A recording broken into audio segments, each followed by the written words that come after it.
Thank you, everybody, for coming to the Aaron Torres Podcast YouTube page. If you could do me a quick favor, see that little subscribe button at the bottom of your screen? Go ahead, click that subscribe button.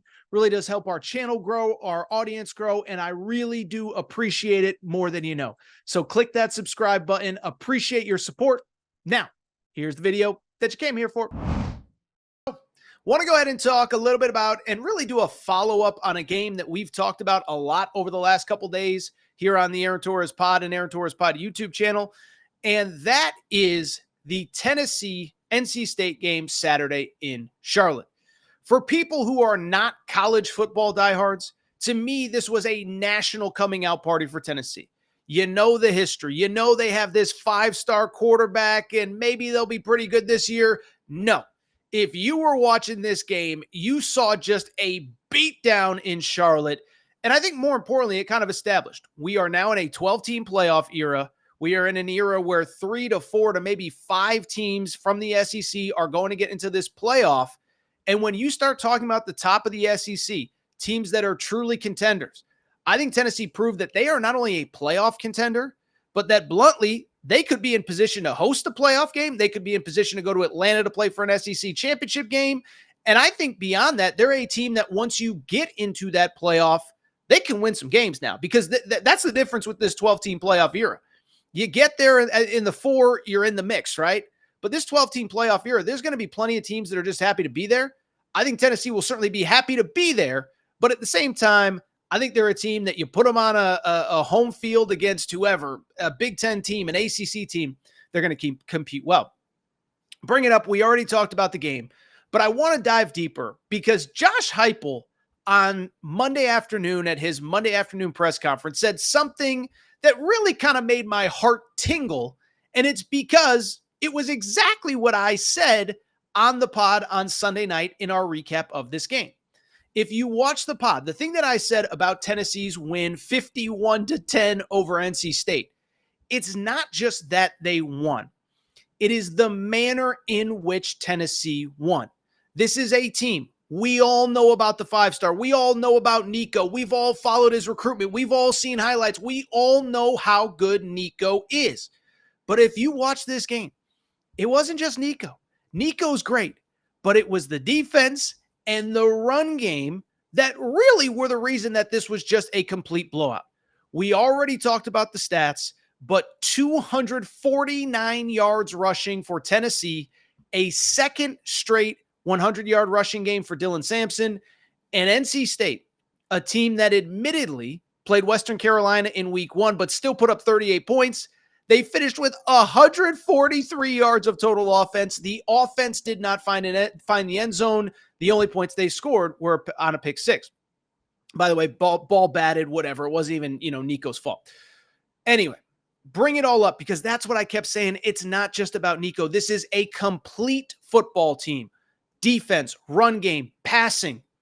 Well, you know who agreed with your boy Torres? I get a lot of stuff wrong, but someone agreed with me that makes me feel like I might be onto something. That is Josh Heupel, who was asked about this game at his Monday press conference. He was asked about the defense and run game really stepping up against NC State, and he gave a heck of a quote. Here is what Josh Heupel said at his Monday press conference.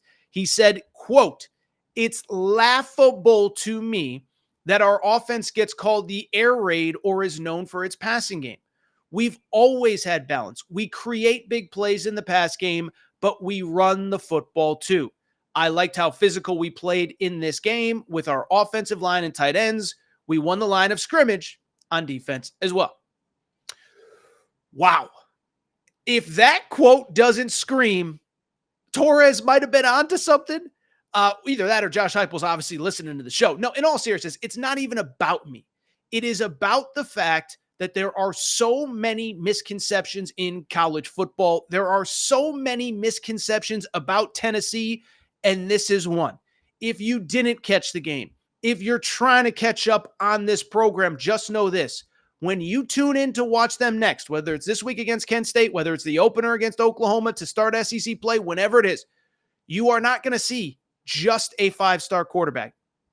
You are going to see a 5-star quarterback with plenty of talent at wide receiver, but also an elite offensive line, an elite run game, and an elite defense.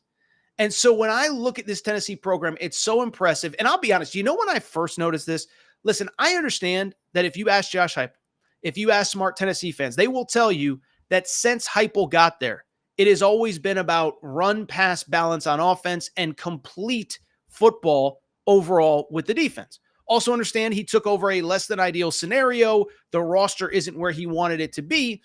But I think I really noticed it last year, is that this guy is a chameleon.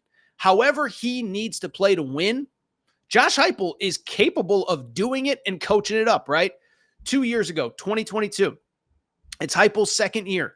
He comes off that very impressive 7-5 season to start. Year 2, you have Hendon Hooker. Maybe, and Tennessee fans, tell me if I'm wrong, can always hop in the comment section. Maybe the offensive line isn't quite where you need it to be. Maybe the defense isn't quite where you need it to be. And maybe you have a guy that I believe someday in the future will be an NFL starter in Hendon Hooker at quarterback. And so, yes, they ran the ball very effectively that year. They also led the SEC in passing and finished 5th in the country in passing yardage. But it was because that was the personnel that they had in 2022. Well, I bring it up because last year, it kind of struck me about 3-4 games into the year.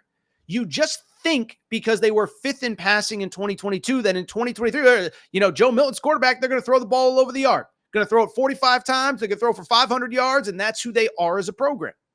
But if you watch the team, it was like, boom, overnight, they completely switched from a team that was capable of throwing the ball all over the field to one that was such a run-based offense. Finished top 10 in the country in run offense a season ago, number 1 in the SEC. What did I say? Top 10 in the country, number 1 rushing attack, 51st nationally in passing.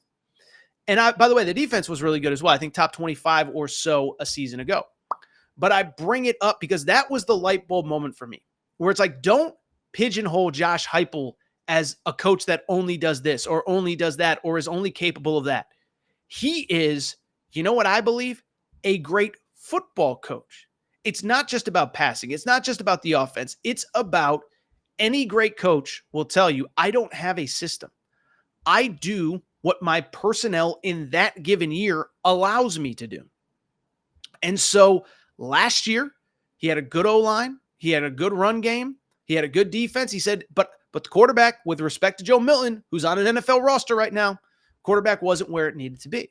And so he said, I'm not playing the way I played in 2022. I got to play differently.